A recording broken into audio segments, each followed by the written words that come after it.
We good? Hey, check it out, y'all. It's Thursday night, y'all, about 5 after 7. As my co-host Chris would say, it's the livest night of your life. We are here on Candid Talk Radio on IntellectualRadio.com. I am hosting by myself for right now. Christina is on her way. She's stuck in traffic. I just talked to her a few minutes ago, so hopefully she'll be here before the hour is up. And if not, then y'all just gonna have to deal with me for the whole hour. I have my lovely wife here in the studio with me, but she doesn't want to be on camera right now. So if you could just say hey out loud, honey, so everybody know you're here. That's my wife, Angie Washington. Just picked her up from work, so had a long day of taking care of business, and she been working. What's going on with everybody? There is Miss Christina right now checking in on my live feed. Hey, late lady. Waiting for you to get here. And until then, I'm gonna hold it down as best as I can. It's a lot of stuff on my mind, y'all. A lot of things been going on this last few weeks since we've been on. I know it's been about 3 weeks or so since we talked. Nisha said, "Hey, honey." So I'm gonna try and stop saying so much too. Earl told me about that last week. So if y'all hear me saying that too much or last time I was here, y'all please let me know so I can stop doing it. I need to make a conscious effort to stop saying that. So yeah, Chris, we know you're on your way. Just get here. We know you're always on your way. Just get here. So thank you, sir. Now I don't look that dark, as dark as I normally look. Appreciate it.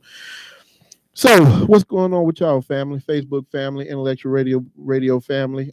We have some problems with the Intellectual Radio feed. Well, a lot of people have been trying to tune in, but they haven't been able to. So I'm gonna talk to Earl about that. Stacy, what's going on, baby? How are you?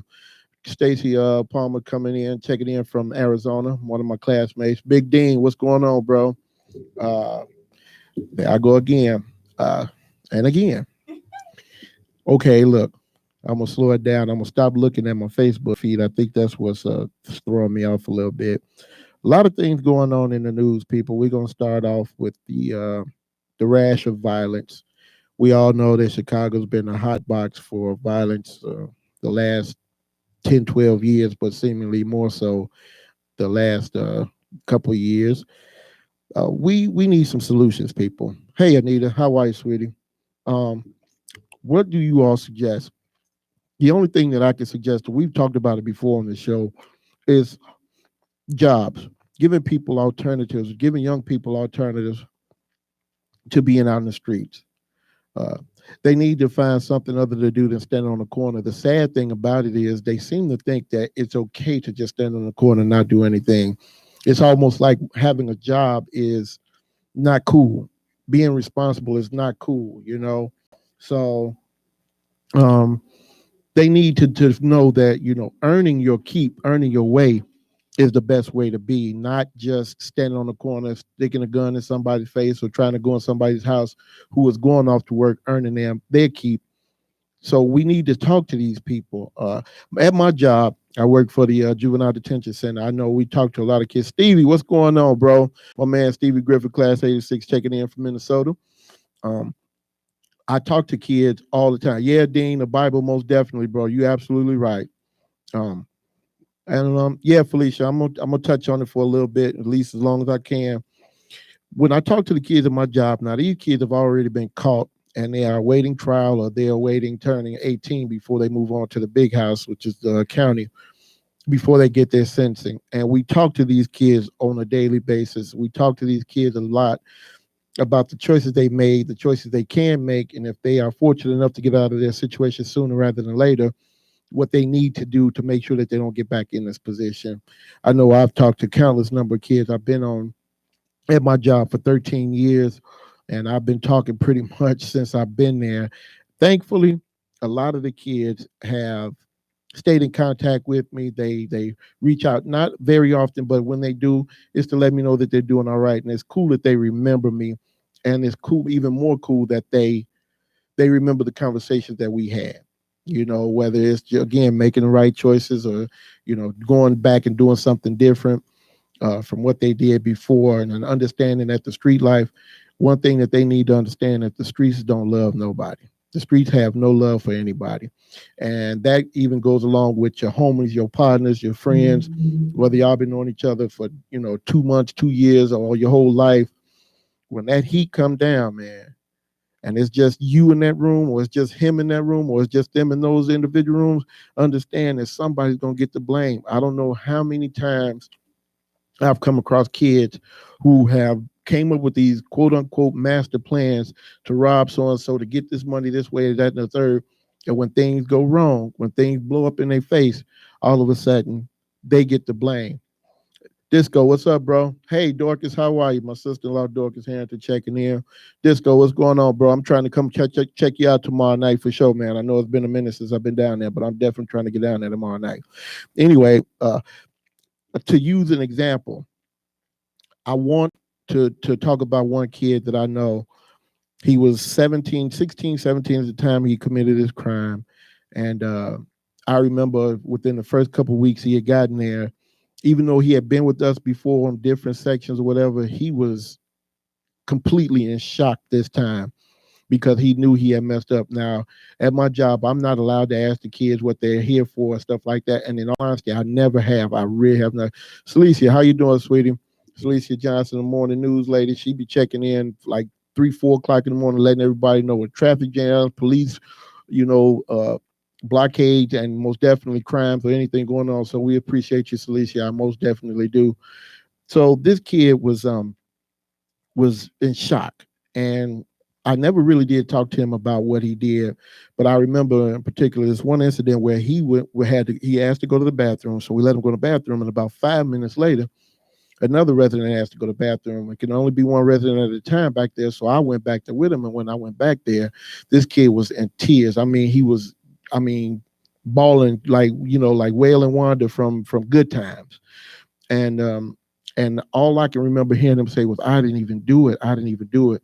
Long story short, him and 2 other people older than him decided to go rob the neighborhood drug dealer. They went in the drug dealer's house. They robbed this dude. Somebody shot and killed him. I don't know who it was. Shot and killed him. All 3 of them got caught. This young man that I'm talking about, I don't know what the other 2 received, but they collaborated their stories over at the county and put it all on him. And as a result of their collaboration, he ended up getting 85 years. He got 85 years. And all I can remember hearing him say is, "I didn't even do it. I didn't even do it." And it's just the fact that he was there. Just the fact that he decided to go in and get that little $2,000, $10,000, $15,000, whatever they got, cost him 85 years of his life. Hey, Tony, how are you, sweetheart? Another one of my classmates, Tony Holmes, checking in. So again, you wish that you could, I wish that I could talk to these kids ahead of time before they make these decisions. And it's not just one conversation. It has to be a series of conversations that we have with these kids, because of course you can't tell me something one time and I'm going to remember it, and I'm 50. So I know at 15, 16, 14 years old, you can't tell me don't do this and then they just go automatically do it, because it just doesn't work that way. That's not life. So I know there's another kid who was just recently in the news that was on my section for a notorious crime. And I remember him saying specifically to me last year, he said, I wish I had you to talk to me before I did what I did, because I know I wouldn't have done it." Because we had a group with these kids, and one of my caseworkers presented this question to the kids. He said, "If you had an opportunity to go back and not do what you did, would you do it, or would you still go ahead and do it?" Which is a good question, because you'd be surprised at how many of the kids be like, "Yeah, I would have still done it." Just again, not understanding the seriousness of their crimes, because the section that I work on is for kids who are definitely going over to the county. This is not a chance for them to go home unless somehow they slip through the cracks. Carlton, what's up, bro? Antonio, what's going on, bro? So these kids are definitely, when they turn 18, are going over to the county. And so Rodney, what's going on, big guy? My guy Rodney Rednow from the Navy, 30-year guy, going back to 1987, 88 when we met, Philadelphia. So this kid told me that I wish I had you to talk to him, because again, another one I had a series of conversations with that I talked to. And the sad thing about it is, this kid, he was a good kid, and he is a good kid. And like I said, his story was on the news maybe about a month ago, and he went to court, and I'm not sure how much time he got. I know he got found guilty, and I'm pretty sure he's been sentenced by now, but I haven't seen or heard anything about it. And again, I say all of this to say we need to start talking to these kids instead of letting them be knuckleheads, just continue to be knuckleheads, continue to ignore their negative behavior. And the sad thing about that is these kids get out there in these streets. And again, if it's two knuckleheads, four, five, 10 knuckleheads, and of course, we gonna all be knuckleheads together. Ain't nobody trying to hear what we talking about. But the thing is, Mingo, what's up, big bro? How you feel, bro? Um, Christina says, stop acting like you got friends. Is that what you said? And from here on out, I'm going to ignore everything that she comes up with. Yeah, and she's responding while she's driving, y'all. So if y'all got her number, call her and tell her she need to cut it out. Candy girl, what's going on, mama? How are you? Thanks for checking in, sweetie. So anyway, I'm ignoring Chris. So these kids act like they the toughest, hardest, boldest, baddest dudes. And the sad thing is, again, they think that this is okay. They think that this is acceptable because one monkey make two monkeys act like the third monkey. Big Chris Cradell, what's going on, big bro? Bernard, what's going on, big man? And Morgan Park. So it's it is definitely a tough nut to crack. It really. Hey Joe P, what's going on? My coworker P, you know what I'm talking about, man, and you know exactly who I'm talking about if you've been listening in. Thanks for checking in, man. So these kids, they bad behavior is rewarded in their minds. Bad behavior is a good thing, and I say this. I've been saying this for the last few years. It's almost like we're living in Bizarro world. And if y'all don't know who Bizarro was a character on the Superman cartoon, and he was the exact opposite. Hey, Sabrina, how you doing, sweetheart? Thanks for checking in. He was a character that did the opposite of Superman. He looked just like Superman, but where Superman stood for good and did everything good and helped people, Bizarro was bad and did everything bad, and everything bad in Bizarro world was good. And that seems like the kind of world we're living in right now. Donald, what's going on, bro? And it's sad because it's just like at some point you would think people would be like, okay, man, I've done this. This ain't getting me nowhere. This is nothing. But if I can rob one person, get $50 from them, then the next person I got to be able to get $60 from, and the next one I got to be able to get $100 from. And if that don't work, then I got to find somewhere where I can get 1,000. Because truthfully speaking, sadly it may sound, they think $1,000 is money. Hey, Miss Thomas, how are you, sweetheart? Thanks for checking in. Paul, Big Paul, what's going on, bro? Thanks for checking in. And so this is these kids' mentality again. Instead of going back to say, okay, look, I know if I get a job, I might not make the kind of money I make standing on the corner with my hands in my pocket trying to jack somebody else. But at least, you know what I'm saying, I got my own money and I'm accountable and I can show people where I come from. Greg, what's going on, G? How you doing, bro? Hey, I still want one of the Morgan Park baseball hats, man. I need one of those in my life, man. I really do. Hey, Miss McKee, Miss Hightower, how are you? Thanks for checking in, sweetie. Cleo, what's going on, mama? Class 86, how you doing, baby? So these kids really think that actually earning their money is a bad thing. And again, that goes to what I was just saying. Michelle, what's up, mama? Going back to what I was saying, Bizarro, where everything that bad is good. And I don't understand. I know at some point somebody had to tell them what they shouldn't be doing, what they should be doing. And they know right from wrong, but they just choose wrong all the time. We have young men at my job that, good kids, but just heinous crimes. They have just done some unimaginable things. And it's just like, you're not even that kind of dude. Why are you doing? What made you come to this decision in your life to do that? And I mean, like I said, I see it all the time. And it's sad. It's terrible. And I just, we definitely need some suggestions. Like I said, Tracy and I, we talked about it on the show before. I know Christina and I, we've talked about it on the show. And it really is time to start, I think, holding each other a little more accountable. Now, I'm not saying you got to go sit on the corner of your neighborhood and redirect everybody, but it's something else. I know it's something else that we could do to help these kids out, whether it's Most definitely, it starts with being a better parent to your son or your daughter. Most definitely.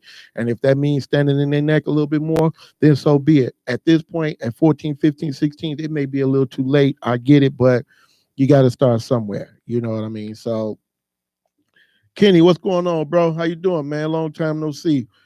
So we need to come up with some kind of at least have a thought process to getting these kids to start doing things, more programs again, more jobs. I remember when I was a teenager, and again that might have been 100 years ago, but we had the summer program where kids can get jobs for the summer, and I know they still have it now, but it's not as advertised as it was 30, 35 years ago. It's nowhere near that, and it's just like, why are you not putting as much into it now that you did when we were teenagers? Because truthfully speaking, as bad as some of my friends and maybe even I were, we didn't do half the stuff that these kids are doing. So, we knew that it was, hey, we got to be responsible. We got to respect our parents. We if we come to lay at home with mama and daddy, or mama or daddy, we need to respect whatever come out their mouth, whether we agree with it or not. And these kids just, again, I get it. A lot of the kids don't have their moms and or dads with them. Most definitely don't have dad around. And mom is trying the best she can, but sad to say, mom is out trying to live her second childhood, so she don't pay you the attention that she should. So I mean, so the kid is left to his or her own vices, and this is the result of it. So I mean, like I said, if I had the answer, I promise you, I would, put it out there. I wouldn't even sell it. I would be giving the game away. But I don't have suggestions. All I know is how I do mine. And I just told my wife this last week. I don't suggest anybody subscribe to my way of life because it barely works for me. But I'm just saying, I think I'm doing pretty good.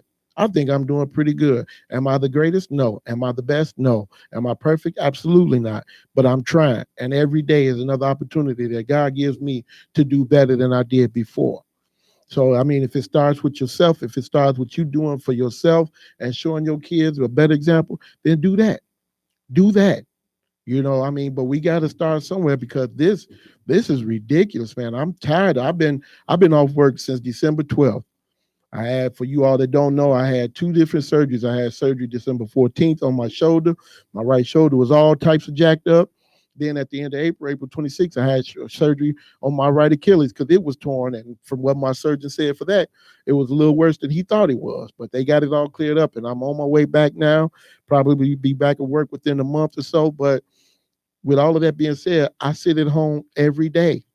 When I come, before I leave for the gym, when I come home from the gym, all I hear on the news, and again with Celicia, children shot. Again, over the holiday weekend, 27 people shot, 7 people dead. Every weekend, it's almost like this is an opportunity for these kids to go out and show how much of a fool they can actually be. An act of fool. And it's ridiculous. It's ridiculous. I had a conversation with a young man on Thanksgiving about 8, 9 years ago. And he said that when he got out, he can't wait to go get them food. And I'm fixing Thanksgiving. We had Thanksgiving dinner for lunch. That's when they do it, for lunch. So I'm fixing his plate, and he's standing up there talking to me. And I asked him, I said, hey, man, let me ask you a question. I said, just say, for instance, you get out tomorrow, next week, whatever. I said, you go shoot and kill one of them. I said, what's going to happen? Law, what's going on, bro? He said, man, and they going to come back and shoot us. Okay. I said, okay. So they going to come back and shoot at y'all. I said, they shoot 2 or 3 y'all. Then what y'all going to do?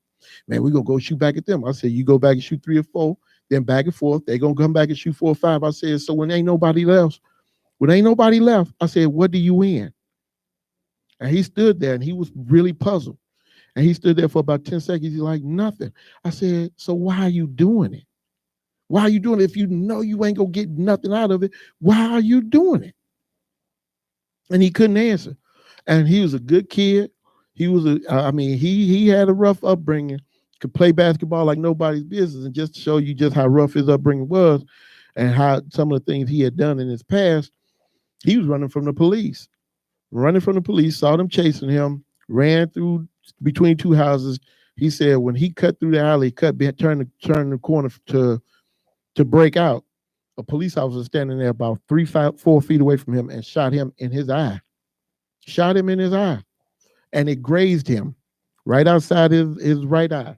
I'll never forget because he still had the black mark on his eye, and he was legally blind in his right eye, legally blind. His eye wasn't messed up or anything like that, but he said the police officer was trying to end his existence. And the thing is, that's this cycle we're in. These kids do bad. These kids continue to do bad, and they get a reputation in the neighborhood. So of course the police understand that, and they see that. So hey man, we gonna put a stop to this one way or the other. So again, not only are you messing yourself up within your neighborhood and nobody can trust you, but now the police are trying to hunt you down like dogs. So again, the question is, where does it end? How does it stop? Why is it that you can't say, okay, man, look, I'm tired of getting shot at. I'm tired of the police coming up knocking me upside my head every waking moment. I got to do something different. And these kids don't see anything different. A lot of them really just see a dead end out there. And that's the sad reality is they just think that this is just what it is. And no matter how much I try, whatever I do, I'm going to end up right back here on the same block and the same corner. And my father told me something, man, when I was 17 years old, right as I joined the Navy. When I told him that I had joined the Navy, he said, son, it's about time that you learn the world is bigger than Chicago.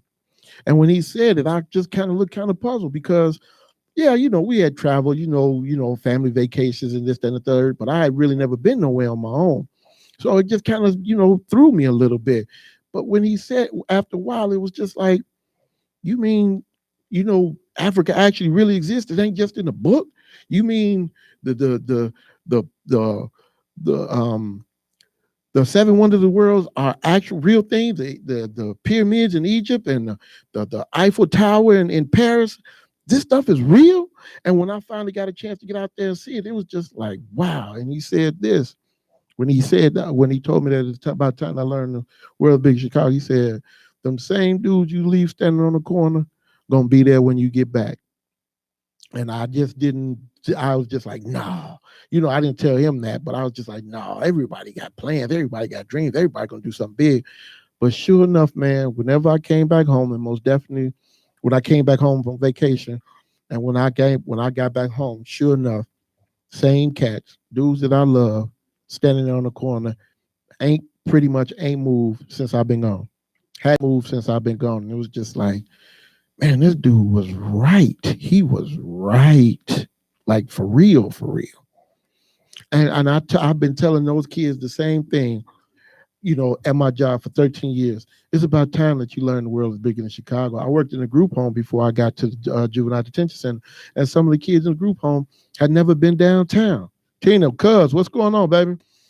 And they was just like, y'all ain't never even been downtown for real? I said, y'all don't even know y'all own city.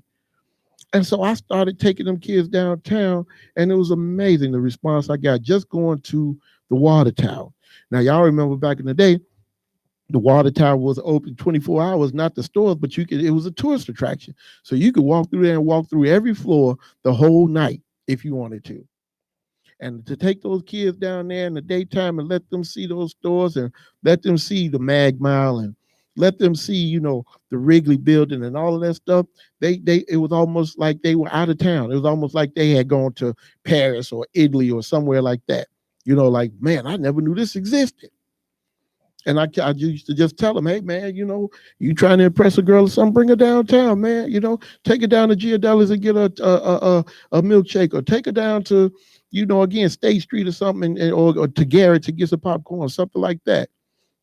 And I mean, it's okay to get out and see the world because, truthfully speaking, those 4 corners you leave are going to be there when you get back. They're not going anywhere.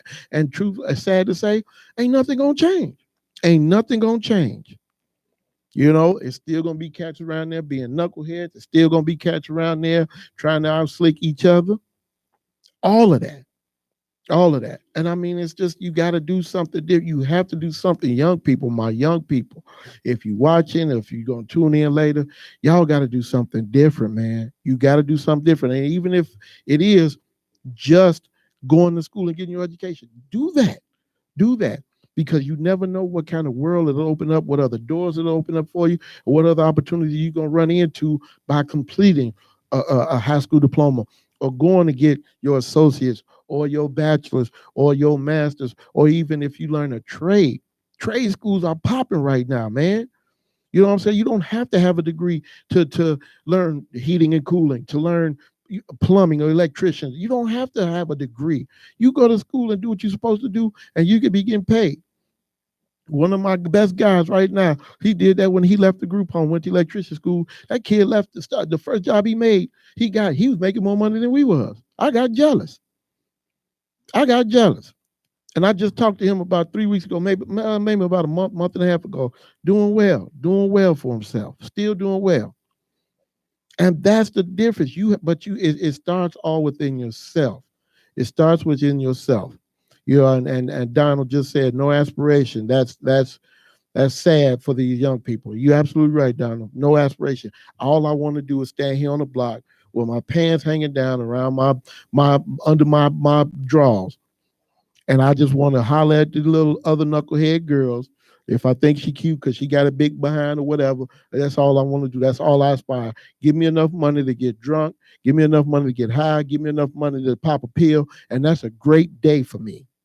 That's a great day for me. And it's just like all the time you wasted doing that, and you could have been in school, you could have been at work, you could have been, excuse me, you could have been doing something fulfilling, really fulfilling, something that's going to last you a lifetime, a memory that's going to last you a lifetime. Because in all honesty, you popping pills on Wednesday or Thursday, what difference is that you popping the pill on Saturday or the next week? And you got the same story. No, I don't know, man. I didn't know what I did. I don't know what I was doing. I was so high, I was so toe down, I was so throwed, I was so this, I was so that. Louis, what's up, kid? How you feel? I mean, and it's just like, yeah, that's all y'all aspire for. Is that Corky Mac? What's up, bro? Corky, thanks for checking in, man. So I mean, it's just sad that these young people don't I mean, and the thing is, man, hey, look, I grew up in what is now called Nateville. Sunday, what's up, mama? And hardcore gangbangers. You know what I'm saying? Blackstones, man. In Nateville, GD's around the corner from you on the other side. You know, and but crazy thing is, most of them cats are doing great for themselves now. As hardcore as they were, again, 30, 35 years ago, they doing great for themselves. Malika, what's up? Oh, it's just like, again, they learned that, hey, man, look, I got to do something different. I can't keep doing the same thing expecting a different result, because everybody that knows that's the true definition of insanity. Doing the same thing over and over again, expecting a different result, that's insane. And that's what these kids are doing. So if I pop the Molly on Friday, it's going to be different than me popping the Molly on Saturday. Look who just crept in. Crazy how she got here right after it got dark. Y'all think I be joking when I tell y'all she a vampire. Y'all think I be joking.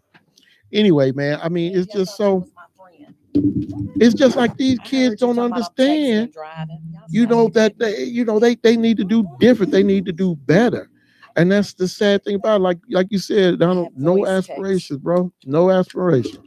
So how you say I just told their life dream, Donald. Yeah, you're right, man. You're right. So I mean, it's sad, man. Like I said, that's my whole thing. When I go into work, when I have these conversations with these kids at work, come on, man, y'all got to be doing better than this. Y'all got to. And again, you're doing this for a pair of shoes or a pair of pants or whatever. Come on, man, knock it off. That's all you want to do. You want to go knock another dude upside the head for his belt. You know what I'm saying? You want to go get a brand new pair of white ones, because or the newest Jordans. And again, in 2 weeks when they old, then you got to do it again. So I just knock you over your head for $200 to get these Jordans. But now that they old, because it's 3 weeks later, I got to do it again. Black, what's going on, bro? Stop trying to act like you got friends. So I mean, at least I can count them as friends. You count them as victims. So I'm just saying, man. I mean, these kids have to. They got to know that they have to know that we lead by example. So a lot of brothers, a lot of sisters out here that lead by example. And obviously that example is not doing well enough because these kids are still out here doing what they're doing. And again, that's why I say we need to come up with some suggestions. We need to come up with some kind of way to get these kids to know, hey man, you could do way better than what you're doing. Because if you don't, then you headed down a long, lonely road, bro. You know what I'm saying? That wide road to destruction is always there, man. I say beat them. And that if you started off when they was 2 or 3, you might be in luck. Now you're gonna have a fight.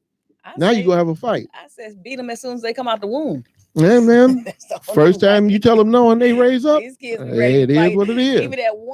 Even at one, they're ready to hit back. They're ready to. Yeah, you're right, Corky. A lot of kids don't have a father in their house. My father wasn't in my house, but I mean, he made sure he touched it. We stayed in contact. He was definitely in my life. He was definitely a huge part of my life. And you're right, Corky, man. A lot of kids don't have fathers, so they don't have a sense of direction because again, they know after a while it's only so much mom can do. Yeah. But I'll tell you the truth, man. My mother, man, she stayed in our behind. I have two sons. Yeah, Charlotte. What's up, they scared as I don't know what of me. They never know what I'm gonna do. Hey, look, I'll tell you the truth, man. I tell anybody that can listen, and I'm not afraid or ashamed to admit it. I'm only scared of two people on this planet, and one of them is my mother. Yeah, and my mother's 78 years old. And your wife, my mother, my kids. My kids know I do not play. Yeah. Like my sons know that I don't play. I mean, like I never will forget this. My oldest son was in kindergarten and I guess he thought he was the class clown. Yeah. I went up there and beat his butt in front of the class. I've never had a problem out of him since. Man, look, because I told him I will show up at your school. I will sit in your class with you. I will embarrass you. I will come with rollers, house coat, holes in my pajamas. You will be so embarrassed by the time I get done with you. Never, ever have me go outside of who I am to try to teach you a lesson. Absolutely. But I never had any problems with my kids in grammar school, high school, or college. It's funny, man. You know, now he feels like he's entitled to everything. You got that oldest kid that always think they're entitled to everything. No, it's our middle child that feels he's entitled. No, mine is the oldest. That boy think he just. Yeah, well, Tracy and I talked about that the last time. That sense of self-entitlement that these kids come up with, man. They feel like, hey, look, you owe me this. You know what I'm saying? You're supposed to do this. And I have to tell my 19-year-old, and I told my 26-year-old at one point too, hey, man, look, our time for giving you anything is over. You're a grown man now. Right. You know what I'm saying? So if you want to act like a grown man, you got to be like, take the act off and be a grown man. Well, I'm thankful to the fact that neither one of my boys, they're 29 and 27. They don't have they don't have any kids. Yeah. You know, and then when they don't want me to be their kid's grandmother. I don't blame them because I don't want to be their grandmama. Right. Like we ain't bringing our kids over here to you. Don't. Sometimes, hey man, sometimes it's a good thing. Please don't bring them. Sometimes it's a good thing. And then I'm like, don't y'all have no kids? And I put this in their head when they was young. I told them, do not have no kids until I'm about 80. Because so I can be a grandmother. I don't need to be 50 and a grandmother. Well, come on now. When I was growing up, you ain't see no grandmothers 50. Well, that's true. I ain't see no grandmother. You know what? It's funny you mentioned that because just the other day, Tracy, what's up, bro? Tracy checking in. Tracy Jennings. I was nothing from him. Reading hey, Leslie. Listen to who talking, Tracy. You hear that? You look, don't worry about it. I'll slap her for you, bro. I got you. Don't even worry about it. I'm surprised Tracy don't have his butt up in here. Happy anniversary to Tracy. Yeah, Tracy and Cynthia. Happy anniversary. 26 years. Absolutely. Man, y'all got married right when I was born. Yes. For 26 years. But this girl, this post I was looking at earlier this week on Facebook. Or maybe last week, it was like, sexy grandmas, y'all post y'all pictures and how many grandkids y'all got. All of them look good. Everybody was looking good for their age, but it was one girl, 39 years old. I think she had 7 grandchildren at 39. You ain't even 40. And you got 7 grandkids. And I was just like, wow. Tracy and them are in Arizona. That's why they're not here. So. Hey, enjoy yourself, bro. Bring me something back from Arizona. Bring us. She talking about bring a wild animal. That's what she mean. Some she could chase around the yard and kill herself.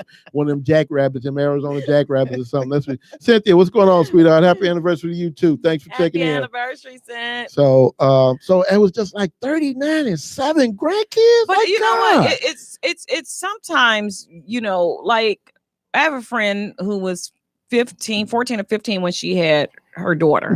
Yeah. So then her daughter turned around 14, 15 years old and got pregnant. Wow. So sometimes it's a cycle, but it's sometimes absolutely it's just where people are at. And, kids are a blessing no matter how they come, whether or not. Like I just told my son, don't have nothing you can't take care of because I'm not taking care of. That's what Corky just said. That's just the bottom line. Right. Because I'm going to be like, you going to drop your kid off, be like, I'm going to tell that kid, hey, yo, it's some microwavable dishes in there. Help yourself, but I'm gone. Grandma gone. Right. I'm not going to do all of that. I'm too young to be a grandmother. It's just my preference. And I'm thankful that raising my boys and being a single mom with them, that they saw that, hey, it's like hard for your mom to try to take care of you. And if I don't have that person, like my youngest son is really particular. Like he feels like if he don't have that woman that he know he's going to spend the rest of his life with, he first of all, he cheap as I don't know what. So, I feel like he gonna get him one of them little homely girls that don't want to go nowhere. But like, no, seriously, when I tell you this boy cheap, he called me from a date and he said, Ma, this chick had nerve to order a $16 drink. You know what that mean, don't you? I was like, no, Justin, I mean, it's a drink. Right. There is no dinner. We're just out for drinks. Wow. I was like, but Justin, it's just a drink. Then he says, he texts me later, like, she ordered two. I said, wait a minute. That and ordered like a $6 drink. I said, but maybe that was beer, Justin. Maybe she don't drink beer. He said she should have started tonight. Wow. So he never called the girl after that. And the girl kept texting him like, hey, well, why are we not going out? Checking in for Detroit. So now my birthday just passed. And it was the girlfriend's birthday, the new girlfriend or whatever. Okay. And, he's showing me pictures. He done cooked a dinner, some Parmesan chicken with asparagus. And, had the balloons and the flowers. I'm like, well, what my stuff at? Right. I don't get dinner. You never cook dinner for me. That's because you don't trust me to cook. Again, where's my dinner? I want some balloons. I want some flowers. But he got me some gym shoes and some Converse, and he got me some flowers, and I was okay. But I'm like, you cooking for girls now? When look, player, I ain't teach you that way. Cassandra, what's going on? How you doing, sweetie? Dinner for the chicks. They supposed to be cooking for whatever, you. Man. Whatever. He ain't trying to impress you. That's what that is. He likes this one, so he's cooking for her. So I was like, when I get to meet her? He was like, never. Ouch. I was like, never. He was like, you'll meet her on the wedding day because I don't want you to ruin anything. Wow. I'm like, what? Yo, you're probably going to run a background on her and her family. Aaron, what's up, Absolutely. Bro? Wow. Absolutely. And I mean, and they should know that. Yeah, they should know that regardless, man. So yeah. My son a prize. Yeah. He a prize. So yes, I'm going to run background checks on your chicks. This boy was growing up, he was just the most hilarious kid. He would bring me white girls home. He would bring me Asian girls, Hispanics, just to see my reaction. Right. He went, I'm like, first of all, you messing with the wrong one because I'm not racist at all. I just told him, just be careful, little white girls. When you break up with them, they cry rape. That's all I'm gonna tell you. They cry rape when you break up with them. But it's funny you mentioned that, man.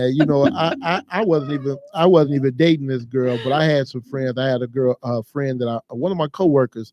She was Italian. Leo, you can come get my 10-year-old. She'll be 11. If you want a child, come get her for a weekend. Like, you will change your mind. This girl. And then I mentioned another girl who happened to be Mexican. And my mother's like, where are the black girls at? And before I could say anything, my sister jumped down her throat like, why he got to be restricted to black girls? He could go see whoever he wants to. And I left them there arguing with each other. I was like, hey, man, look, these are just my friends, to be honest. You know what I'm saying? But I didn't even get a chance to explain that because, like I said, my sister jumped in so quick. So, you know what I'm saying? I was just like, my mother always used to tell us, I don't care who you like. It could be a white eight. I don't care. As long as you happy, I'm happy. Well, the thing is it changed. Like when you got parents from the South, yes, they are curious of why you're dating outside your race. Yeah, Cassandra, you're right. Yeah, you're definitely right. Because they grew up in that time and era. Absolutely. When, hey, Emmett Till. Come on, my daddy from Mississippi, right? And my mother from Birmingham, right? So come on, they right there in the midst of it all. So to them, because I remember I said I like this white guy. They was like, oh no, you don't. Wow. Then I said I liked Erica Estrada. Girl, I had a crush on Erica Estrada. Would kiss him on TV, like, woo, baby. No, you don't. But then when I saw my mother tell me how fine William Shatner was and Elvis Presley, I'm like, hold on, player, how you get to like them, but I can't like them? You know. So it's crazy. But if you got them, but it was really my father. If you have those parents that grew up in the South, they don't trust. They do not trust that. Yeah. And I know my father told me. He said, "Look, you may like him all you want to like him." He said, but I don't care what you say. If you was to get into an argument with him, he gonna call you nigga one day and you gonna be ready to fight. Yeah. That's just the chance you take, man, when you do that. And I'm not saying that you should like a particular race. I'm not that kind of person. Mm-hmm. I have my preferences, and that's that. But I mean, like you have to be careful, man. I mean, because I'm you be know, on it's always the a news. possibility. Y'all know how they get us on the news, right? Our hair all over our head and stuff like we done. Right. Right. I'm hair all over my head. Y'all gonna be like, dang, that's Chris. I'm gonna be like, what's up? Yes, that's me. Yeah, don't let Chris he show just true called fangs, me. y'all. He just called me out my name. But Chris, did you have to shoot him? I absolutely did. But I absolutely did have to do it. But Chris, did you have to burn him up? Absolutely. But Chris, but once you shot him, he was done.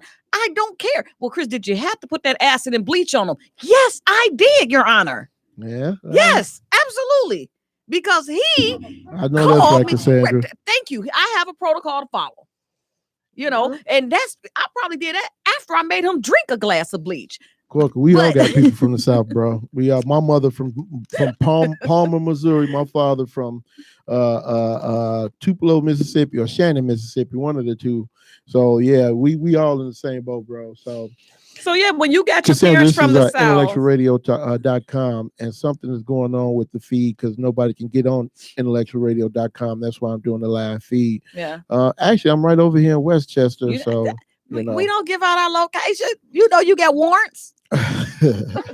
What you doing, man? Chris got a mob after her. So I might have warrants. I've had stalkers. Mob, so. They go in your inbox later. You're so pretty. I saw you. Oh, they blind? Who said that? Stevie Wonder? Whatever. Tell the truth. They go in there and they say, you're Jose so pretty. Feliciano. Are you married? Happily.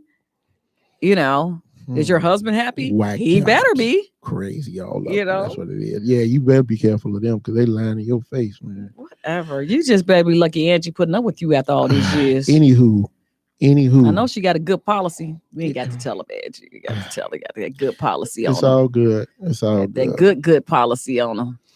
So like I was saying, you all, we need to come up with some more suggestions. Better suggestions. I've already told you what you can do with these bad kids. Beat them. My mama used to be like, go get you a switch. That was my grandmother. My mother would grab anything she wanted. And then you say like, closest. I used to think I was slick. I know the little green ones was going to hurt and leave a mark. So I used to get the brown ones that's going to break when she... Oh, no.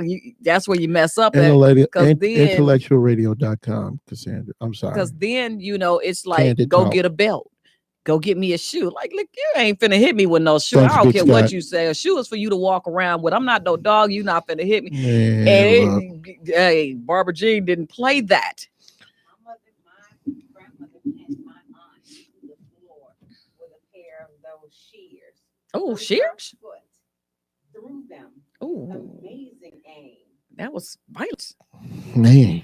But you know, it's like now when I hear these stories of kids murdering their parents, it blows my mind. Amazing. It's amazing. Like, Linda, what's up, cuz? Gave birth to you, fed you, clothed you, roof over your head, and you gonna kill me because you and your friends want to go to a trip somewhere and take the $500. Or you don't have a new iPhone 10, or those are that entitled stuff when you giving your kids everything they wanted their whole life, and now they grown and want something or whatever. But these are kids killing their parents. Yeah. Like the girl that killed her mom. Because her mother, they got into an argument over, and her mother had her on vacation and took her boyfriend. Oh, yeah. And y'all kill her? Yeah. Stuff in the Marietta, suitcase? what's going on, mama? Thanks for checking in. I be trying to fit in the suitcase because I be wondering how they be doing it. You know what? I'm trying. I got in my big suitcase because I just be trying to figure out how they do it.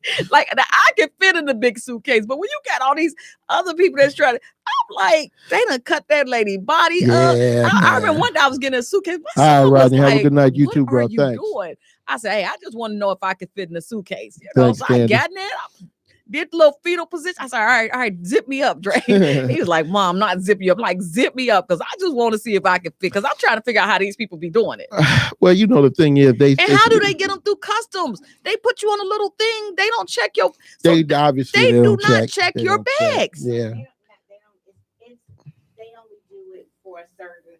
There's a way that they do it in some certain manner. they're not looking. So I got a heavy suitcase. They don't look at everybody. Struggling. Yeah, and I give it to you at the checkout by the curb, and they just sling it on over there. That mean I gotta got away with it. I done put it. So there's those. This is how stuff happen on airplanes because you don't have. Mama J, you basically you? Trying to tell me you don't have no type of scanner scanning those suitcases when you go through. And they also have them that are supposed to they detect chemicals. So some things is just.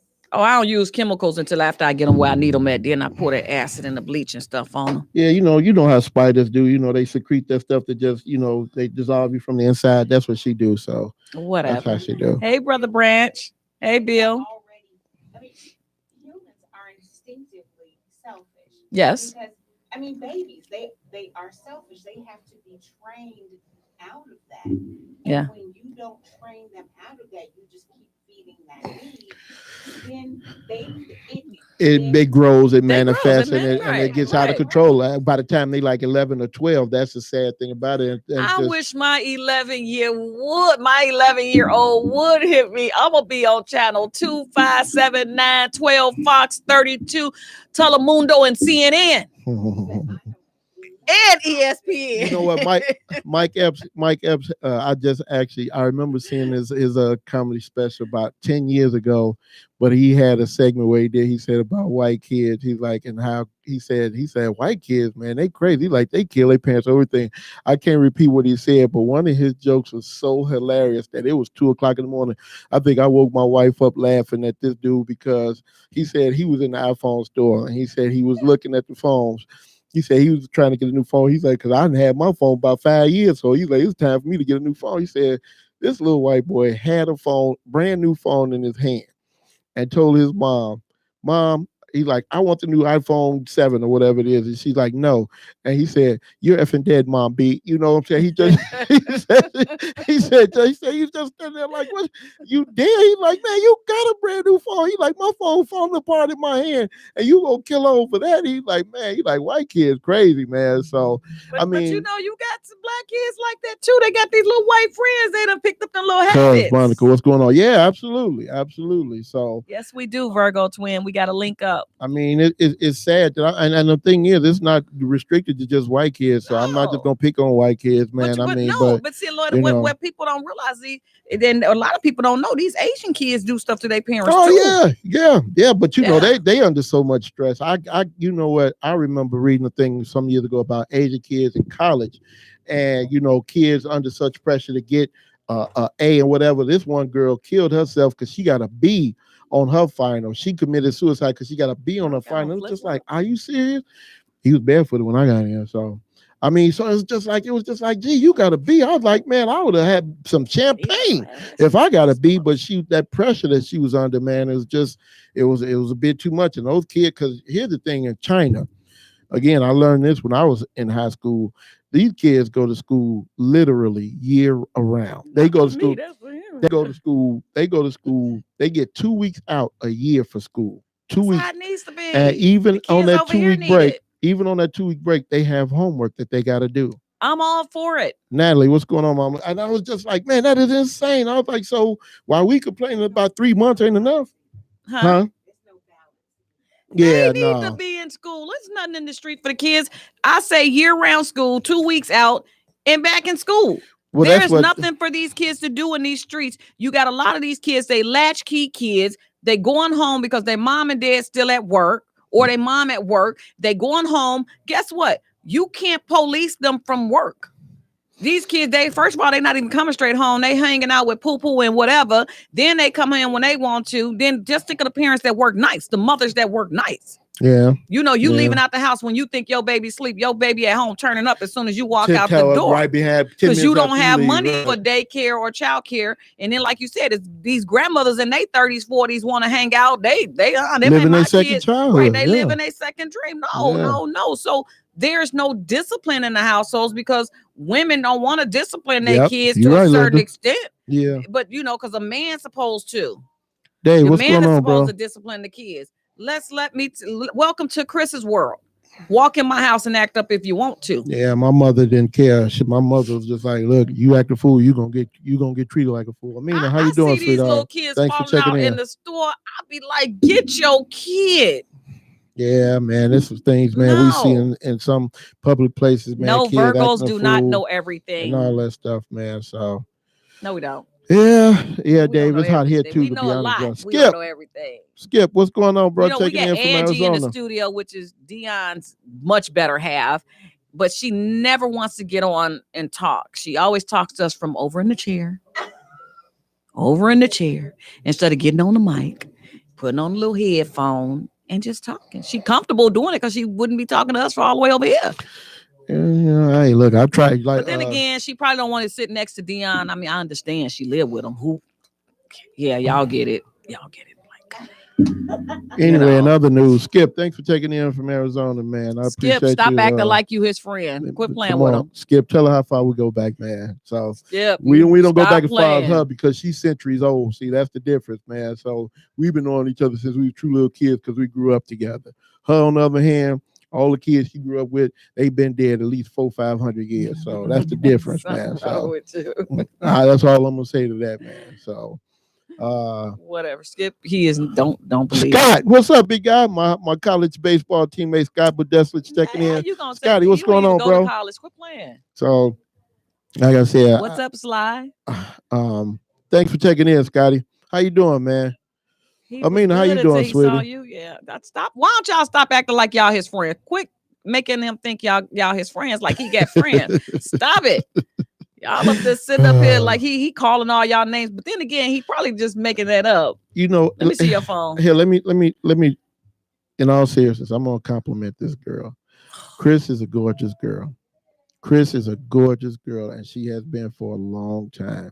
Chris has not changed very much since we were in high school, from what I can remember. With the red hair, was the red hair? Yeah. Oh my God, that hair was kind of hideous, but she was always a cute girl.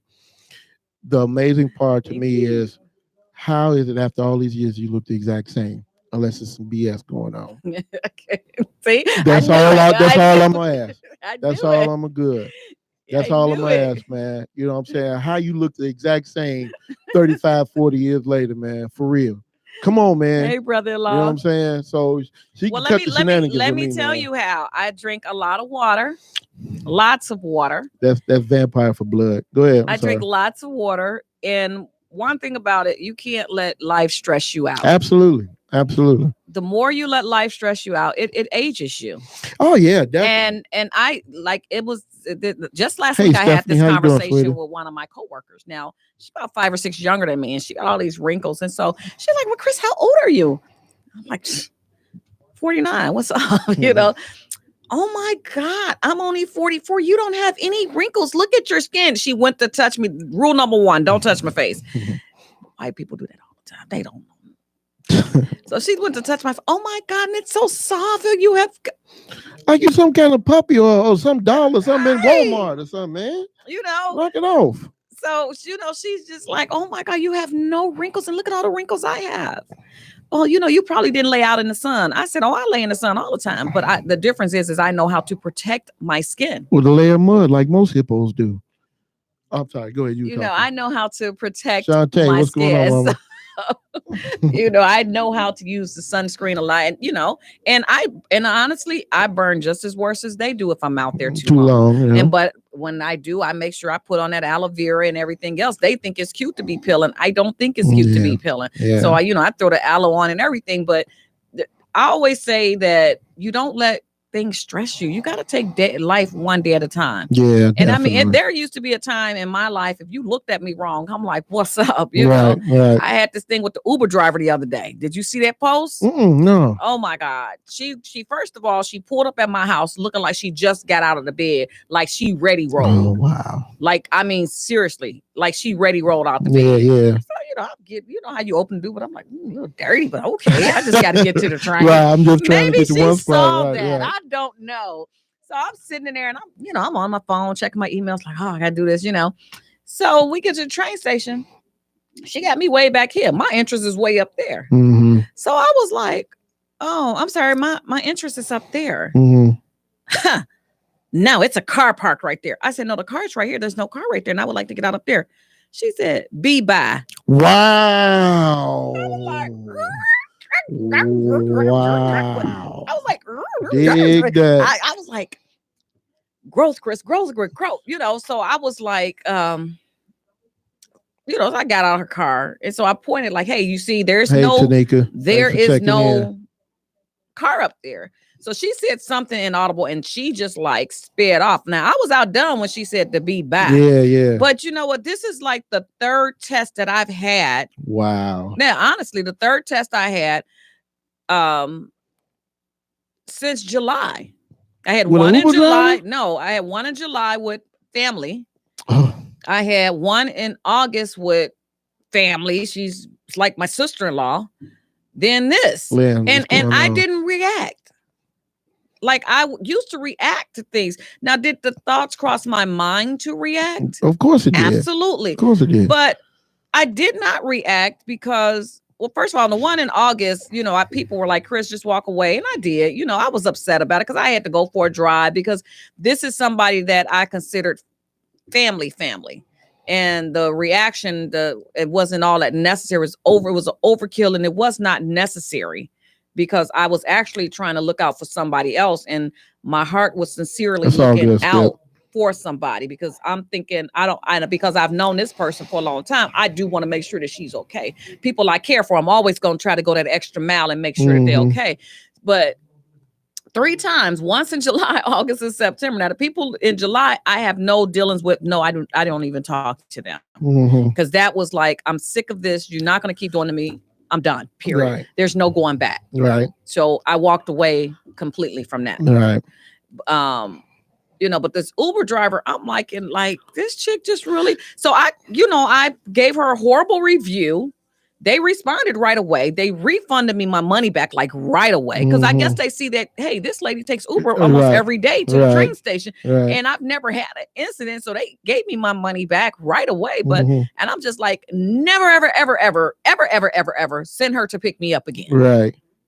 I won't get in her car, first of all. Yeah, especially she took the walk of shame. She just left her man house. It was like, okay, let me take some money. I swear for God, this lady looked like she ain't even brush her teeth or wash her butt or none. It's like she ready. I'm like, am I? Maybe she was sleeping in the car. Who knows? You know what I'm saying? They don't value themselves. I mean, did I tell them what happened to me at COD last week?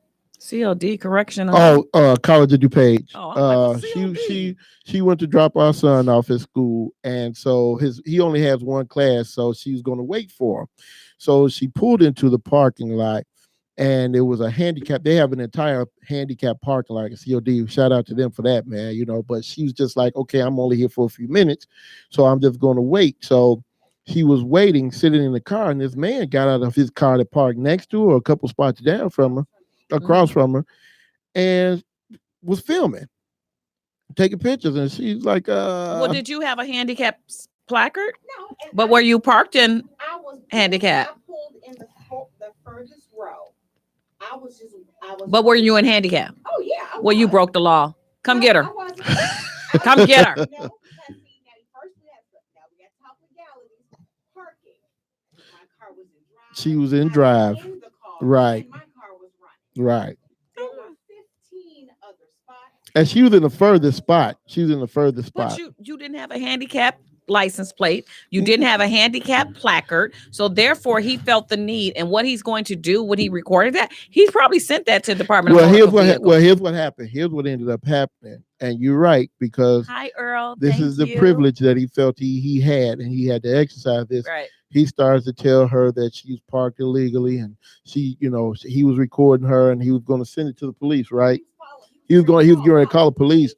So he went on into class, because obviously he was in a class. Daphne, what's up, Mama? Was he a teacher? He was a student there. He was a student, yeah. Okay. So long story short, the police just happened to pull up like a minute later, and she flagged him down and told them what had happened, and they was like, no, he was wrong. He was wrong because he had no right to film her. Oh, well, yeah, that is a law. Right, and no right to approach. Lisa, what's up, baby? How are you? Thanks for taking in. So he was wrong, but it's just, again, to feel so entitled to say, you wrong, and I'm going to record you being wrong, and I'm going to tell on you, and I'm going to get you put away. I would have started twerking. I told her I would have acted a plum fool. I would have acted a plum fool. I wouldn't have acted a fool. I just probably would have just broke out into a little dance or something. You got to make them think you're crazy. Because you're going to think I'm crazy, you're going to leave me alone, and you're going to walk away. What I said was, if she had done that, then he would have felt justified in doing it. Look, she needs her medication. Something's wrong. No, he wouldn't, so because you ignoring him. Yeah. I was not even rude. I mean, and I just told him, I said, I'm waiting for someone to come out. And I said, I'm taking a parking spot from no one. Mm-hmm. I said, I'm waiting for my son. And he was like, well, you can explain it to the cops. And okay, if that makes your socks roll up and down today, then I heard that. Yeah, I mean, and it's just like sometimes, I feel like the older I get, I'm just like, it's not even worth me stressing myself or getting upset about it because it is what it is. Here's the question I have for anybody, not just y'all, but if anybody. At what point, and you're absolutely right, maturity and taking the high road is always the best approach. But at what point do you say, and here's my thing, for me personally, anybody that knows me knows I ain't never been a fighter. I ain't never been a tough guy. I ain't never been one to start no trouble or nothing like that. But the one thing, and I tell anybody this who cares, listen, I'm not a starter for anything, but I am a finisher. So if you decide that you want to pick at me, that plate of food, y'all. He gonna finish that plate just of food. Just like she finished that wild tortoise that she dropped from the sky 17 times before she cracked the shell and pecked it apart like the eagle she is. But like I said, I am a finisher. So that means if you feel so inclined to start with me, understand that I'm going to go however far I have to go to finish whatever it is you're going to start. Again, I'm not no tough guy. You'll always see me. I have a smile on my face. I'm always giving hugs and handshakes. I always have a pleasant conversation. That's how I'm going to be till the day I die, whether it's tomorrow or 50 years from now. Mm-hmm. But if you start with me, then you're asking for something you have no idea how you are going to ever get out, because if you're going to take me there, we're going all the way there. So the question I have is, at what point do you, again, and it's not about jumping up in nobody's face, fighting and all of that. Right. But hey, man, who do you think you are talking to me like that? Hey, man, how do you think that this is okay for you to say or do whatever it is you're saying or doing? And it's not okay. And the people that said the stuff to me, it wasn't okay. But I just looked at myself as, I just honestly I just don't have time. If you want to sit there and embarrass yourself, because it was more embarrassing to the individuals that did it, for the simple fact because I didn't give you that reaction. Right. I left you looking like a complete fool. Yeah, absolutely. And so my rule has always been, as long as nobody put their hands on me, you can talk all day long. Yeah, that's true too. That's the way I look at it too. But in the face. But once if you make that mistake of putting your hands on me, then we got a problem, because I'm not going to ever let you put your hands. You can, like I said, you can call me any kind of name, kind of name you want to. That does not faze me. Right. But if you put your hands on me, then that wrath of death will come your way. And it's just like, yep. And again, like I stated earlier, you will see me 2, 5, 7, 9, 12, 32, Telemundo, and CNN. Yeah, I will be on all those channels if you touch me. So I don't, but I'm not the type of person where I'm just going to just walk up and hit you. That was back in the day. Now I've calmed down. I don't have, when you look at the fact that I've got grown kids, they don't want their mom out there fighting. Acting a fool, I get it, they man. don't want their mom fighting. But but back in the day, my kids used to be like, "What's up, mom? We rolling." Man, I mean, and like my oldest son would still be, my oldest son be like, "Who?" Because I was telling him what happened. Who? He was like, "What? Who?" And I told him about the Uber driver. Well, let's call her tomorrow morning. Let's see if we get her again. No, no. Hey, look, again, here's the thing. I wasn't like the person I am now until after I got out the military. You know what I'm saying? So that's the funny thing. Because again, before I would shun trouble. Okay, man, look, I'm sorry, my fault, whatever. Yeah. And again, I don't have no problem saying if it's my fault, if I did something wrong, I'll be the first one to apologize. Lori. But like I said, it's only so far you're gonna go with this, chastising and going too far and all of that. But no, I'm not gonna do that at all with anybody. You know what I'm saying? Outside again of my mother.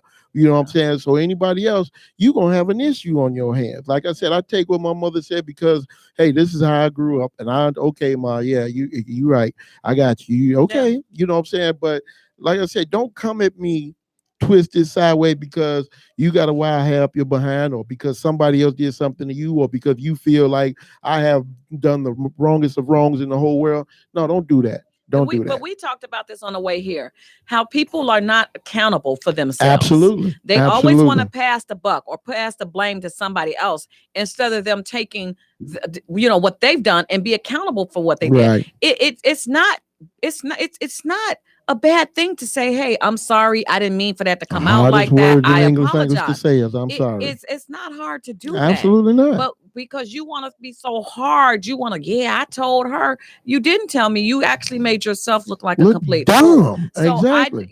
So why would I go down that road with you? Yeah, I don't have time. And that's what, like, say, yes, I don't have wrinkles or anything. Yes, I'm almost 50, but I don't let you stress me out. And life is too short. That's I can say the same thing, you know what I'm saying? And my wife can attest, man, last 4 or 5 months, man, we've been through some things, not things, with an A, with a capital A, you know what I'm saying? And I know we kind of touched base on it a while ago. I've been through a lot these last 2 years. I've been through a whole lot. Absolutely. But I mean, and just like you, man, hey, look, every day is an opportunity to do better and get right and go back and correct your mistakes and correct your wrongs from the day before.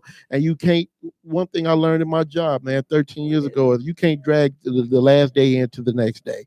You know what I'm saying? And that's just goes not just with your work, professional life, but your personal life, whatever other, whatever groups you in, whatever situation you might find yourself in, you can't let yesterday linger and carry over into today, because today is another opportunity to do better and do right and become a smarter person. So you have to keep doing that. Hey, Carmen, how are you, sweetie? I just like, I like to wake up every day, and that just my first words are thank you God for waking me up to see another magnificent day. I don't care if it's raining, snowing, tornado. Mike, what's up, big guy? I woke up and God has woke me up to see that day. Yeah, absolutely. Somebody died while I was asleep. Somebody didn't wake up, and I did. Exactly. And you have to be thankful for the little things. It's not all about the big things. You got to be thankful for the little simple things. Absolutely. Being able to turn your TV on, being able to open your refrigerator, being able to go outside to your car,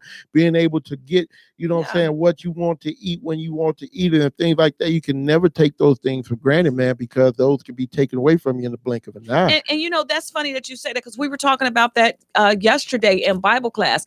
Remember back in the day, and especially down in the South, remember how you had to grow everything, basically. Yeah. You had to grow. Yeah.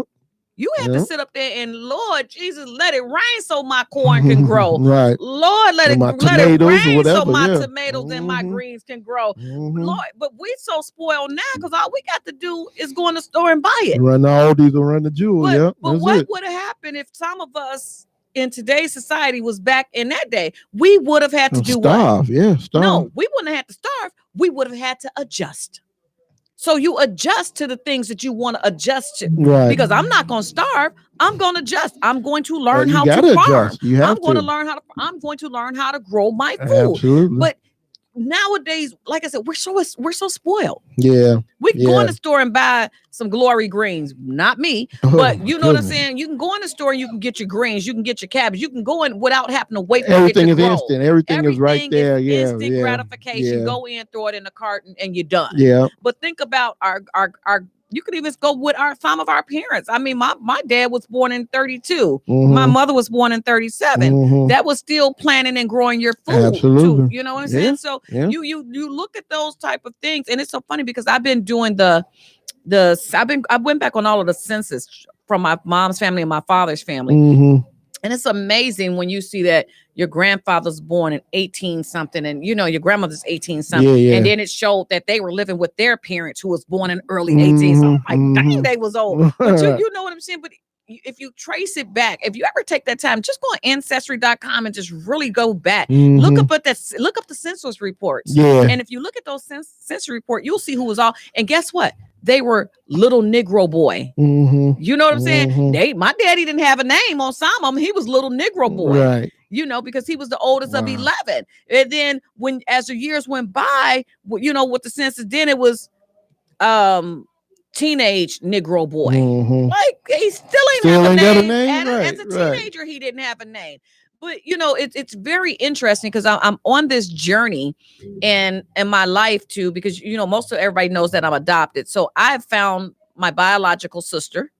Yeah, I remember you telling me. But she told me that she was an only child.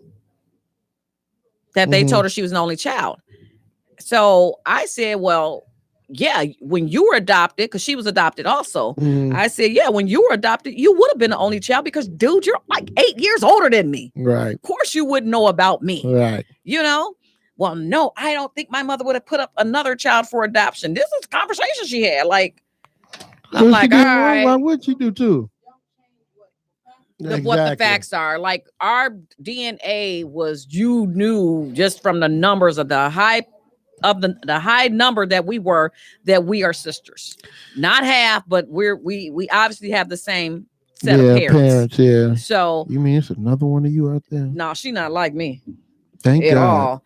And so like and I found cousins on the father and the mother side for the DNA, but just don't know who the mother and father are. Isn't that the weirdest thing? Wow, yeah, that is weird. I have these people are looking and they're like, we're stumped. Right. But you know why you're stumped? Because obviously the birth mother lied with the name. But you want to know what the other thing is? All of the cousins are one. And I'm sitting up here like, well, dang, I knew I was light, bright, damn, near. But and I had this one, he's my second cousin. And when I tell you, he hillbilly. And he was like, he called me like, well, you're now there, like, you're black. I was like, there, you're white. I just gave it right back to him. And so he was just like, well, I do kind of recall that, it was some black women that my family was messing with. And, I'm like, dude, we're second cousins. So it's not even all that serious. So then he was like, well, why are you living in China? I said, wow, huh? Me, I'm silly. So I put different countries on my Facebook because I don't never want nobody to know where I live at. And so he's like, well, why are you living in China? Are you a scam? Are you catfishing me? Wow. I said, I am not catfishing you. I said, it's not like I met you on Facebook. We met through the DNA. Right. And the DNA said that you're my cousin. It sent you a note and it sent me a note and said that we're a cousin. We did 23andMe. We did Ancestry, DNA, and Heritage, and we're still cousins. Right. No matter how we look at it, we related. We still related. We still second cousins, no matter how we look at it. So he's like, well, yeah, you need to come on down and visit me. No. Heck no. Right. You come up here, we can meet downtown. Right. We can meet somewhere, but don't ever think you're not going to get me over in the woods of Mississippi talking about last time I've been seen. Let's hang us one. Yeah, I don't want this one in my family. Right. So, but it's like I have so many white cousins that I'll be like, for real? Yeah. But DNA don't lie. I'm like, I got a lot of first cousins, second cousins, but then I got some black cousins also, because obviously the black side is what I've always known was from the father side, and my biological mother is white. So I've always known that. But it's just all us white people, I guess we do ancestry.com and stuff. So, some of the black cousins that did it too, but it's more the white ones. And like one lady, her name is Samantha, and she's my second cousin also.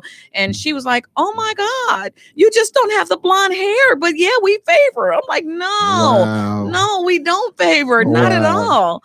And then she was like, well, I know that's not your natural color hair because I can see your blonde around your edges. And I'm like, oh, damn. Time for a touch-up, Chris. Time for a touch-up. Right. But, because if I don't put a rinse in my hair, you already know it's that reddish color hair. Yeah. And, and I said as I get older, I said, I'm probably going to strip the rinse and go back to my natural color. I know. I was looking like Woody Woodpecker. So. Yeah, I remember that, man. And you was almost Casper, especially in the winter time too. I'm so pale in the winter, man.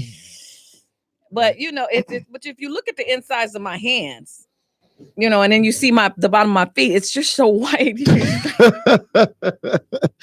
Sometimes it be that way, baby. That's all I can tell you. Right. And so, Sometimes the funny thing is growing up with my sons, they be like, man, your mom white. Mm-hmm. No, she ain't white. She just light complected. No, your mother white. They like, no. Yeah. And then like when they hear me talk, yeah, your mama white. Yeah, your mama. Yeah, sometimes, and I get people like that all the time, especially like when they call me on the phone. And I mean, I like literally went to interviews and they're looking like, you're Christine? Right. Absolutely. Yeah. I'm Christine. I have that professional voice. That was the one thing. It was funny to me when we got married. Mm-hmm. That was not difficult. She gonna have to get on the mic next time, dear. Go on, Angie. But, because of how you sound. Right. And my mother she was hard on how you pronounce things and how you speak, because she said you'll already be stopped at the door because of how you look. Yes.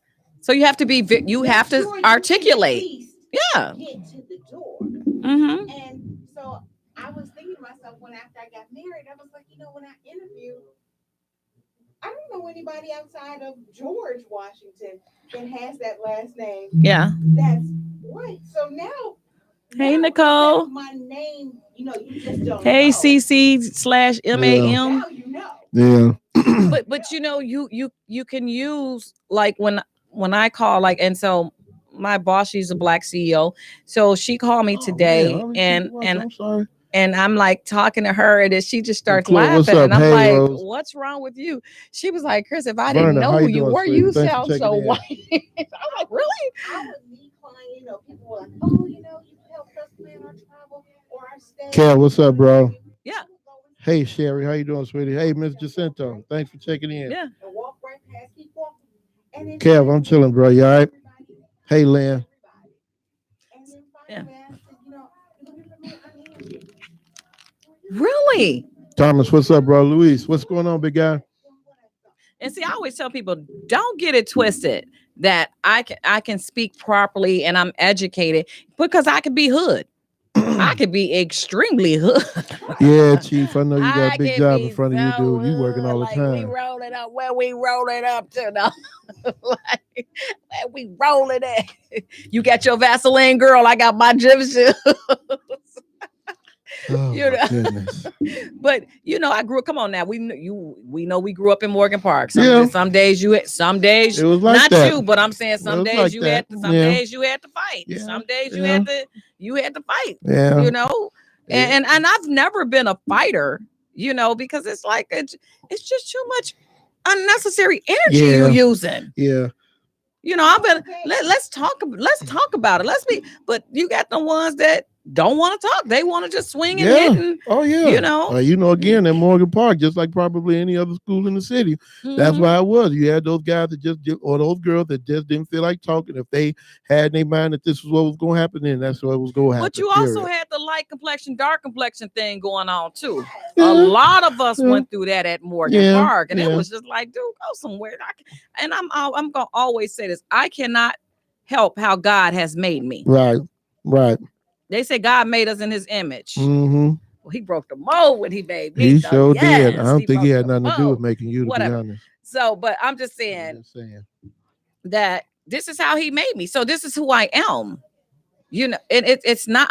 You want me to go and, like my son say, why can't you look like other moms? Why can't you look like a mom?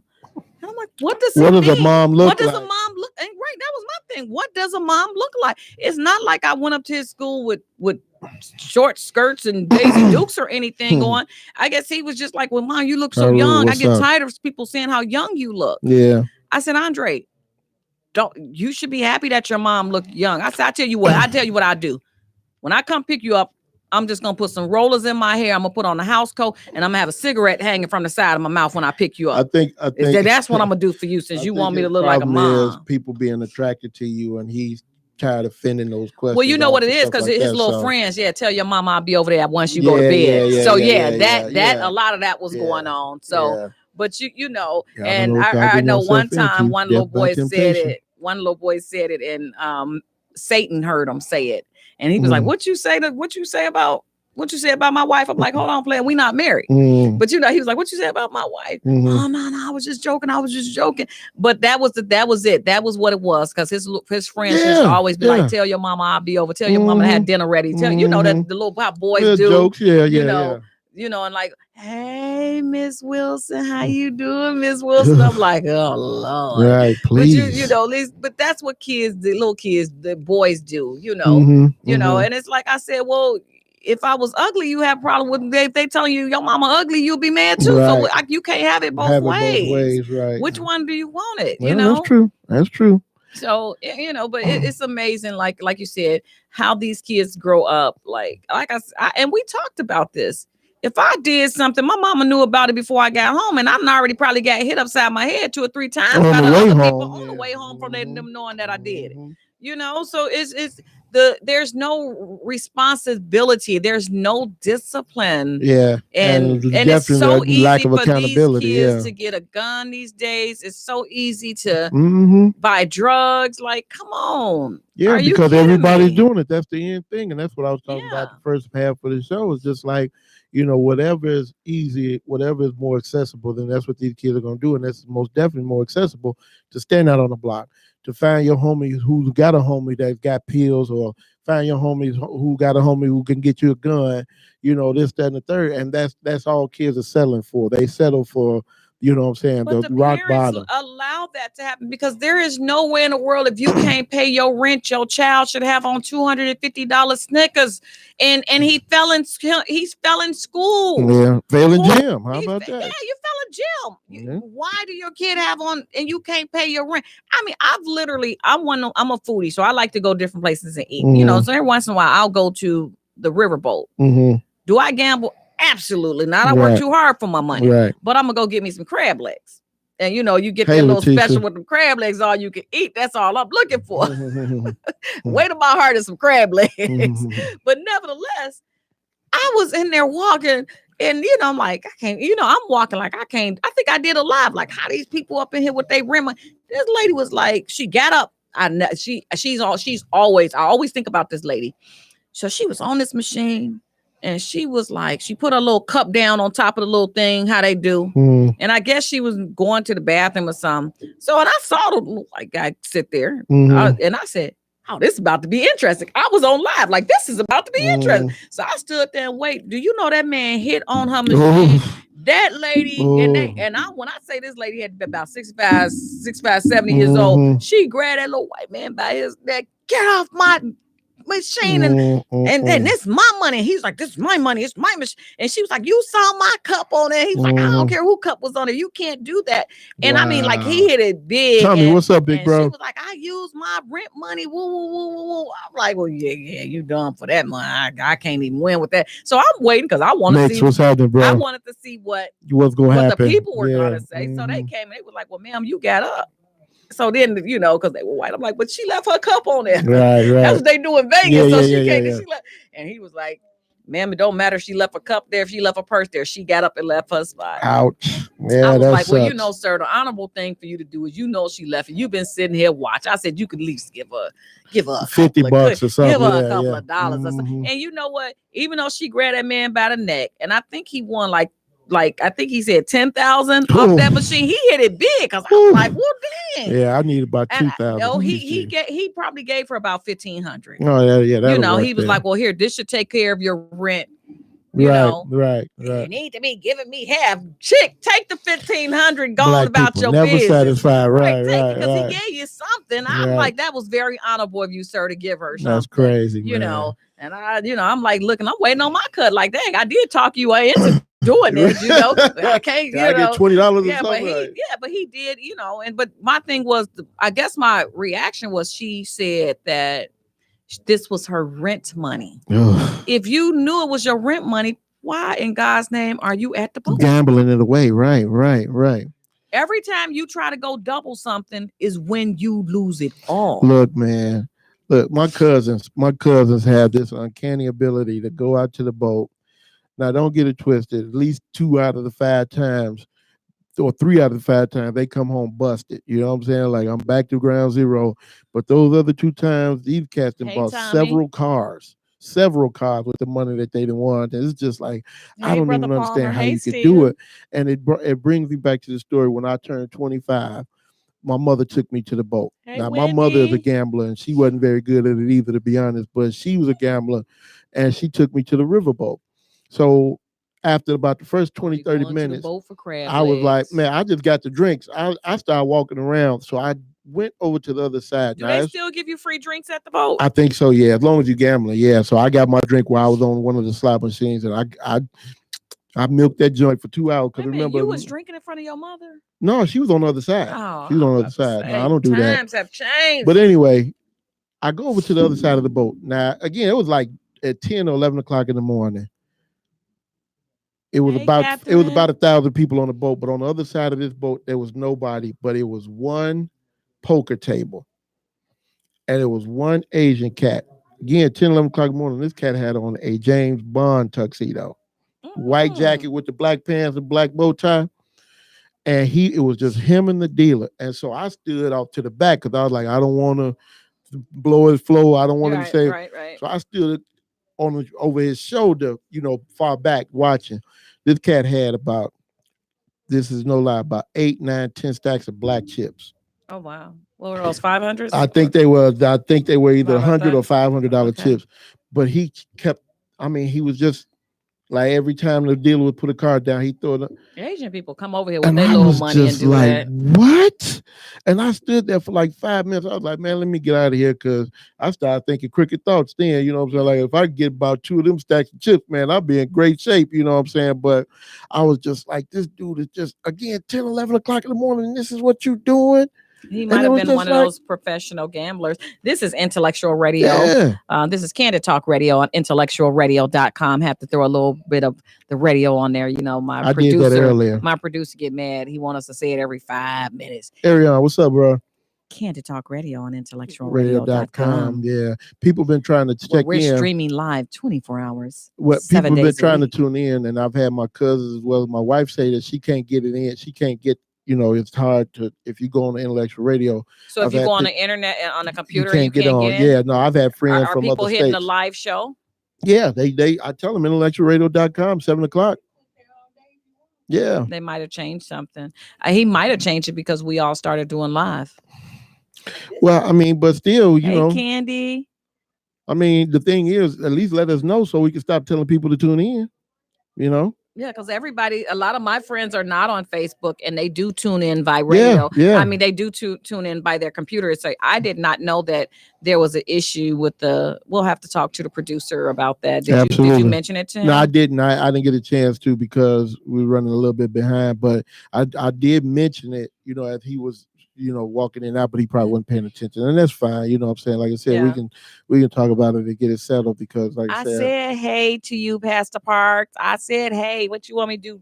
You won't be satisfied until I pull up a chicken wing and wave it in front of the little camera, would you? Only if it's a live chicken. That's the only kind of chicken Chris eats. No, every time he come up here, he buys out Harold's and what's the other one? What, Uncle Remus? Uncle Remus. He's a chicken fanatic. Wow. Hey, Sister Reeves. Hey, Byron. Candy, I miss you and Tasha. We got to go to breakfast or lunch. I got a job now, so I can't go to breakfast during the weekend. I have to do on the weekend. Yeah, my freedom is gone. And nothing happens. Okay. Like I said, y'all, earlier, we were touching on some stuff when she was still trying to get here and some things we touched on since she's been here. Traffic was ridiculous, man. And I don't understand how she don't think traffic wouldn't be ridiculous on 290 at 6 o'clock in the evening. I don't understand I left work at 6:20 so traffic wouldn't be bad. I literally had to get off on Austin, I think, and take the streets over because I'm like, this is ridiculous. It's nothing but headlights. The thing is, not headlights, the brake lights. We're gonna switch over to Illinois traffic. I'll tell you what. I want to talk about Illinois traffic. I was just in it. I was in it this morning. It was horrible. Any expressway, I left any the house interstate to you get go to on, work, it's and it was horrible. I had to get off on 87, go over to Jeffrey, take Jeffrey to Lakeshore Drive, and it was still horrible. Yeah, if anywhere you go, that's from probably 5:30 in the morning to about 10:30 in the morning, and then it starts again around 3 or 2:30 in the afternoon until about 6:30 or 7 in the evening. I need to win the lottery so I can have somebody drive me around. Why don't you just use your wings? Again, I need to That would be the easiest thing to win do. the You could just lottery so that I right can over drive. traffic. But I guess I got to play it in order to win. Bat? Are you really doing that? What did I say? I didn't say nothing. You just called me a bat. No, I didn't. No, I didn't. I didn't say nothing, did I? I see. That's the type of stuff I be talking about. Anyway. You know, you try to be nice to people, and this is what happens. Anyway. So, yes. Why is there a wig on the back of the door?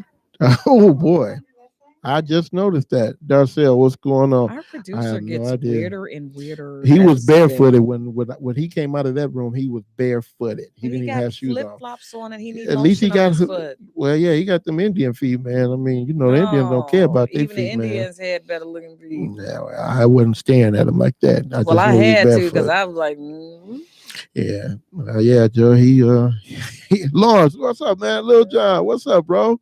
What's going on, man? Where you at, man? You deserted me last week for the Bears game. Did you guys know he deserted me for the Bears game? I did. I don't have any shame about that either. No, it's fine. It's fine. Did you do that show last week? No. Oh, so what did I desert you then? Because you did. I was coming into you said you were going to the Bears game. I just went home. It's your show, sweetie. I went home. I don't like to talk on the show by myself. So I went home and went to bed. I did. I was at your spot. You should have came through. Where were you at? Dating game? The Den. We ended up at the dating game because the Den was so crowded, man. It was ridiculous. I never really go to the Den like that. I normally, because my softball sponsor was at the dating game. Well, the dating game was basically empty compared to the family den. It had to be about 400-500. Yeah, for football, I do go to the family den. Yeah. I like the family den because my cousins were probably up in there too. Yeah, well, I saw a bunch of people from Morgan Park. I saw my wife's cousin Crystal. She was in there. Yeah.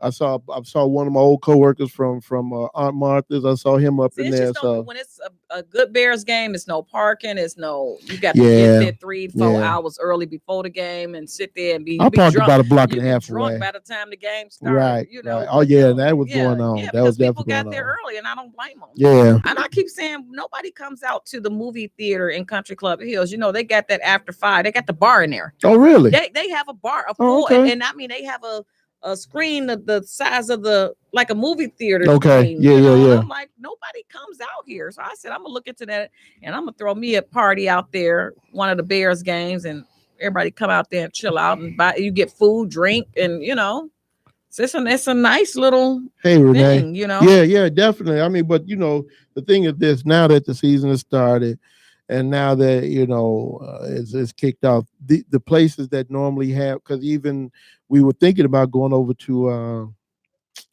the Universal Center over 119. I never went in. I haven't been there. I kept saying I was going to go there and watch the games. It's nice, but they said, like, one of the girls, she's like, it's crowded over here, y'all. And that was around 4 or 5 o'clock. So that was 2 hours before the game started. Everybody get out, or they get off work early. They want to see this game and they go early. So it's just like, again, I'm not leaving work early to go and see the game. Tasha, yeah, me and you must never part. I miss Tasha. Weirdo. I'm good, thanks. How are you, sweetie? I miss you, Tasha. I miss you, sis. Really, her and Candy and we have so much fun when we go out.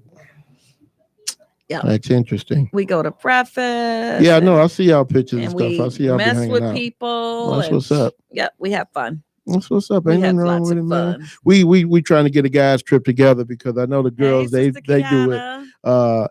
Angie Dugan has sponsored we got a really nice thing coming up. I think they want to see Mary J. Blige this weekend. Really? Yeah, they got a bus going to see Mary J. Blige. She just had something last weekend, I believe. The weekend before last, I think it was. Okay, maybe it was. But Angie be doing some stuff, man, and I ain't mad at her. And I always say, you know what? I can't even organize these cats to go to Gary. So I don't know how it is. Y'all go to Vegas and all these other places. You gotta have prices and everything, But I mean, the thing is, we can talk about it. I can tell them right now. New York. Hey, look, we gonna go to Alaska in 2025. Now you got 5 years, and by January 2025, man, oh no, man, I ain't gonna do it now, man. I ain't gonna be able to make it. But we talked about this. We talked about you gotta do games like what like I know a game we go see the game in Detroit. We'll go see the game in Miami. Mm-hmm. You just gotta get I wouldn't mind going to Minnesota, man. That's someplace I want to go. Fine, Heather. I will see you. Is it next weekend in Houston? Right. I'll see you next weekend. Yay. Well, the Bears don't play up there until I don't know sometime next month. I don't want to go to the cold places to see the Bears. I'm sorry. Detroit is cold. I was like this. Well, Minnesota has a dome, so I mean it's cool. So they good. They got a dome. I had my little, and you can't take your purse in Detroit Stadium, and I had my little cute little Bears purse. You can't take your purse? Why not? No, you can't. It has to be something little like this, or you can't come in. Wow. Yep. Or they give you this thing. You got to take it or walk it around somewhere. It was a bunch of foolishness. Well, Detroit ain't the safest city in the world. Hey, Lori. So, I want to go to Miami, game in Miami.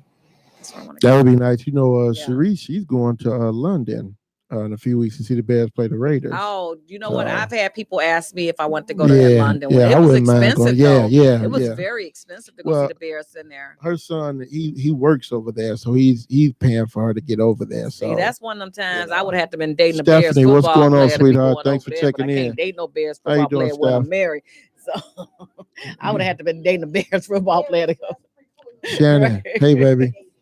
But I'm just saying that London game is expensive. Yeah, well, I mean, just getting there is going to cost you an arm and a leg. So, what I'm saying? You can already imagine what the ticket's going to be like. And then you got to sleep there at least 1 or 2 nights. So, well, I know the Bears, win or lose, the Bears we are some diehard fans. Yeah, definitely. We will travel with our Bears regardless of what the I wouldn't mind going up to Detroit. I know several groups that go to Detroit every year for the game. It's just, but my problem is, you spend $300, $400, $500 and then you got to sit up on the roof to watch the game, and I'm not okay with that, man. We weren't on the roof. We have really good seats in Detroit. Yeah. Oh, okay. Well, yeah, they probably looking into a trip right about now because that's they start looking into the trips about after the first September, game or whatever. Yeah, they start looking. So and it was like maybe the second weekend in December when we went. Okay. It was like a caravan. We all just drove. Really? Yeah.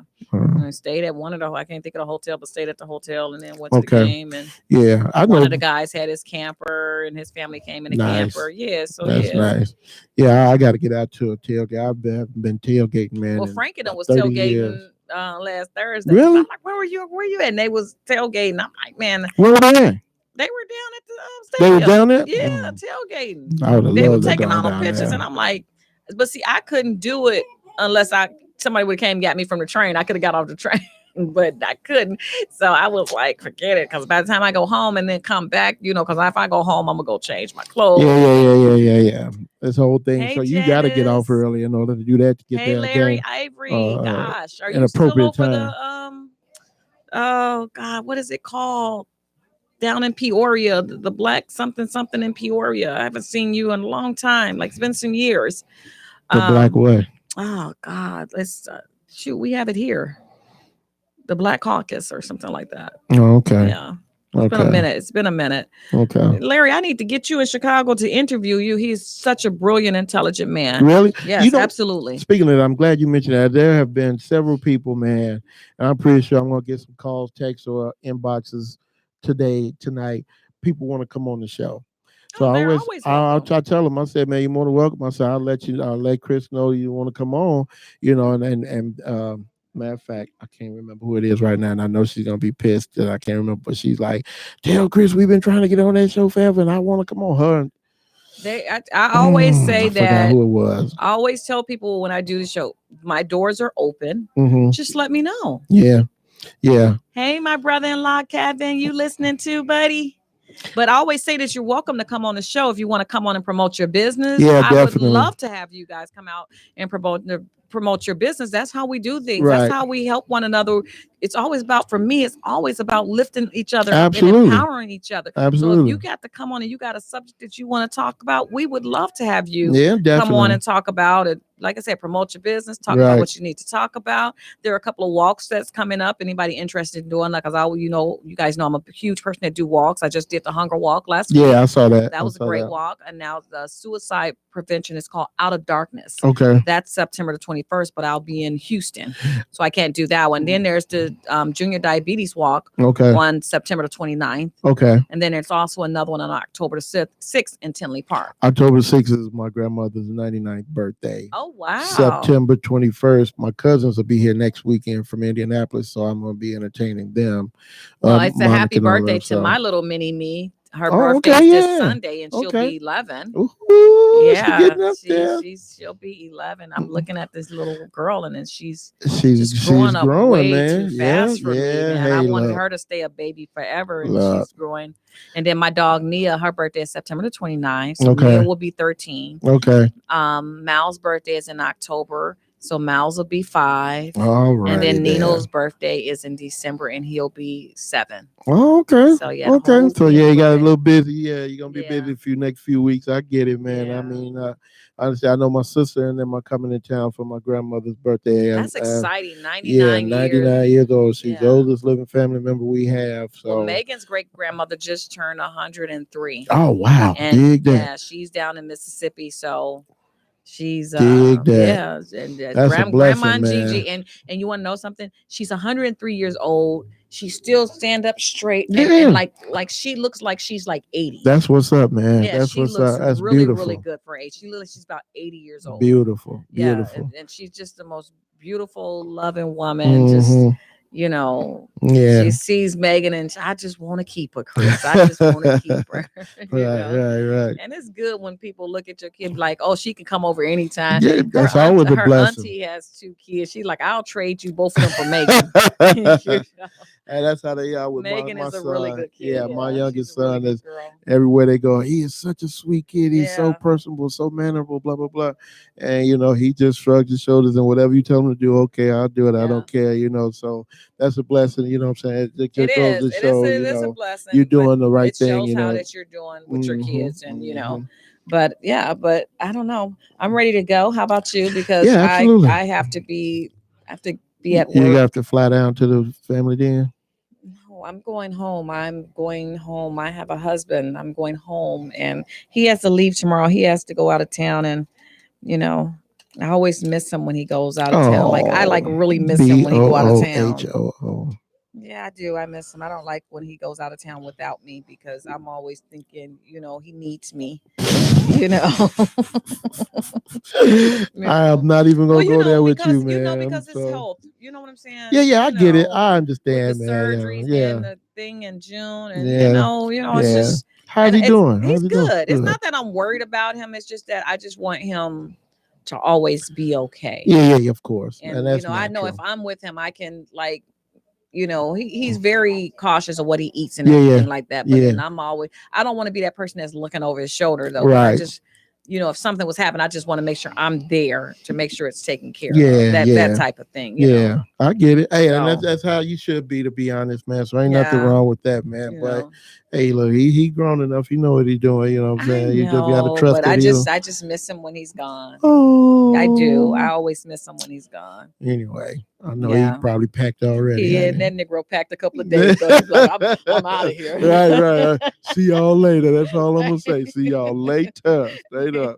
He packed his bags. Here I am looking all sad. Right. You look at this puppy. He packing and singing. Packing and singing. Skipping around. Skipping around the house and everything. That is, man. I ain't mad, man. I'm not mad at all. Hey, man. Sister Rochelle. Rochelle getting married. Is she?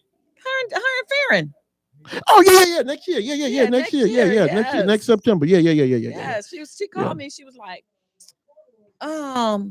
you can come to the wedding, but there's a lot of people for the reception. I'm like, look, if I'm there just to share your fabulous day, because I know it's gonna be fabulous. Absolutely. I don't need to eat with you all. We could do that another time. Right. My big brother and sister stop get back married. I'm so couple chicken wings. You know what I'm saying? Just throw me a piece of pot roast Stephen, and a what's up, wing bro? in a bag, and I just come through and get it. I don't even want no mashed potatoes with it. Just throw me. I can drink water. I don't need no champagne. I just want to raise a glass with y'all. I don't even need no wine with it. I'm just proud of my Absolutely. sister. She done came a long way, long way, a complete turnaround. She got her a good man. Definitely, and the love is there, and it's real, and they share with the whole world, y'all. If y'all Facebook Facebook friends with Fan and or Rochelle, y'all know what it is with them, man. Y'all know what it is, and that's a beautiful thing, man, because you don't see it a whole lot. Paul. So that's what's up, man, for sure. Yeah.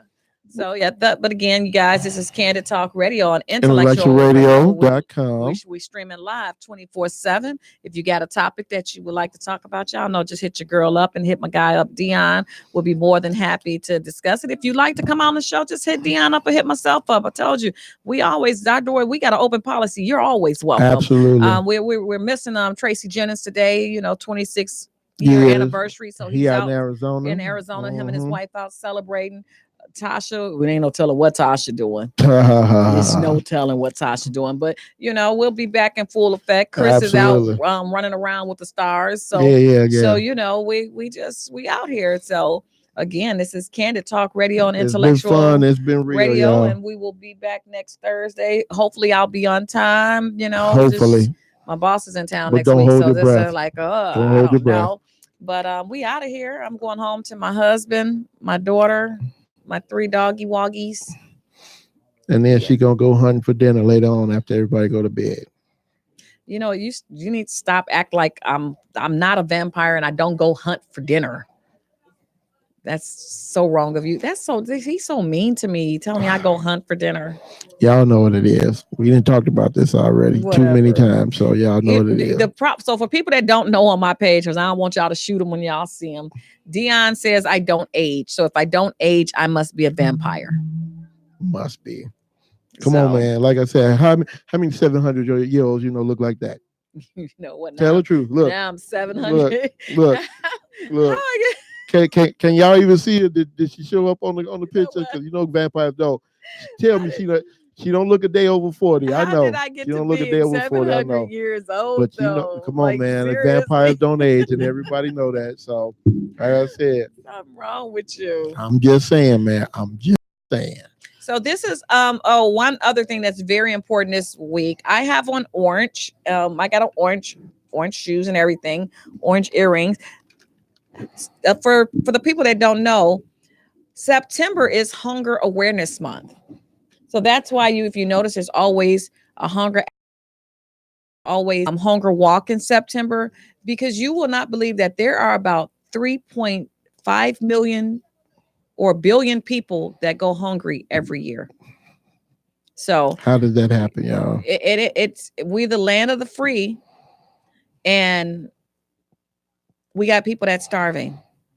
How is it that we can afford to send people to the moon, but can't afford to feed somebody that's laying on the corner that's been laying there for a day? And the sad part about it is a lot of our veterans who have fought for our country are homeless and hungry. And it shouldn't be that way. So if you would like to make a donation to feedingamerica.com or the Greater Chicago Food Depository, please do so. Let me know, because it is real. Yeah. And me working, you guys know, do my own soup kitchen. So it is real. It's out there. So, this is Hunger Awareness Month. Hey, Sister O. So we out of here, y'all. If you guys can make a donation to feedingamerica.com, hit me up. Let me know. And I'll be more than glad to help you with that. This is Candid Talk Radio on IntellectualRadio.com. God bless. Be blessed and have a great and amazing weekend. Absolutely. Much love to everybody, y'all. We out. Blowing on that purple, the sky can't because my thoughts are moving slowly, and I can't